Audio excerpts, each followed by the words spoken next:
হাতিয়ার মোহাম্মদপুরে 12 মাস চাষে সফল কৃষক আব্দুল আজিজ। বিস্তারিত থাকছে সাইফুল ইসলাম তুহিনের প্রতিবেদনে।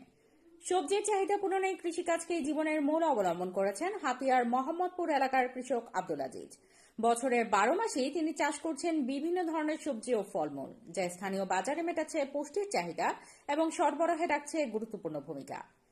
নোয়াখালী জেলার দ্বীপ উপজেলা হাতিয়ার জাহাজমারা ইউনিয়নের মোহাম্মদপুর বাজারের একটু পূর্ব দিকে আব্দুল আজিজের বাড়ি। বাড়িটির আশেপাশে গড়ে তুলেছেন সবজির এক প্রাণবন্ত বাগান। দরজার দুপাশে বরবটির ঝাঁক যেন বিয়েবাড়ির বাতির মতো শোভা পাচ্ছে। বাগানের পাশে রয়েছে মাছের খামারও। কিন্তু দীর্ঘদিন চাষাবাদ করলেও তিনি সরকারি কৃষি অফিস থেকে কোনো সহযোগিতা পাননি। আব্দুল আজিজ বলেন, আমি নিজ উদ্যোগে সবজি চাষ করছি। বরবটি, লাউ, বেগুন, শসা, পেঁপে, কলা, আম সহ নানা ফলমূলও চাষ করি। মাছ চাষও করছি আলাদা পুকুরে।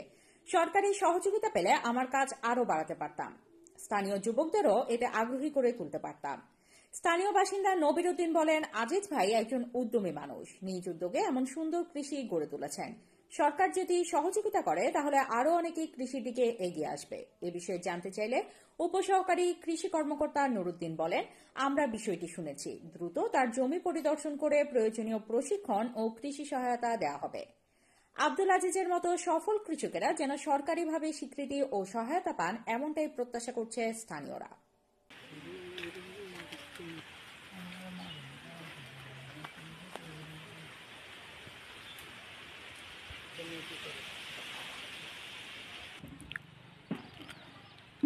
আপনার এখানে আমি আসার পর দেখতে পাইলাম যে পর্যাপ্ত পরিমাণ সবজি, 4-5 আইটেমের হচ্ছে সবজি দেখতে পাইলাম। এখন আপনার সকল কিছু ঠিক আছে, এখন আপনার কীরকম সহযোগিতা পাইলে আপনি আরও পর্যাপ্ত পরিমাণ সবজি উৎপাদন করতে পারবেন, কৃষকদের চাহিদা মেটাতে পারবেন, বাজারজাত করতে পারবেন?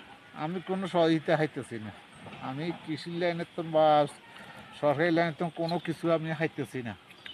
আমি আমার আঙুল হাতিয়াতে তো এটা ধরে আর ডিসিম যায় 160 ডিসিম। 160 ডিসিমে আমাদের এখানে এককানি বলে যে আরে এককানির মধ্যে আর এই আমের বাগান।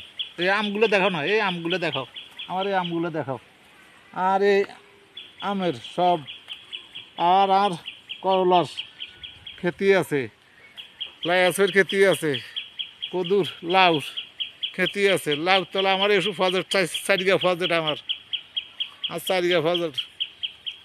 এই আমার মরিচগুলো দেখো, আবার কখিয়া গাছগুলো দেখো। ওই জন্যে আমি কোনো অনুদান হাইতেছি না, কোনো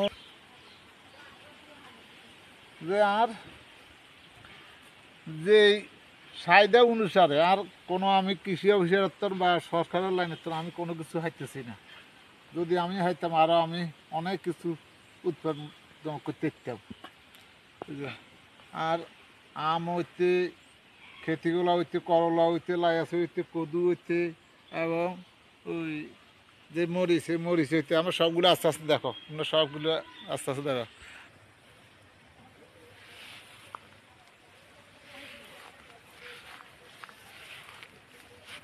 কি কি উঠাইতে পারেন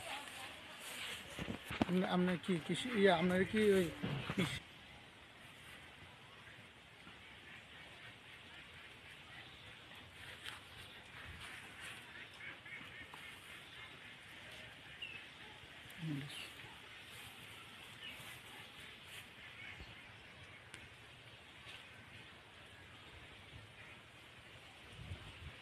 কেন উঠেন?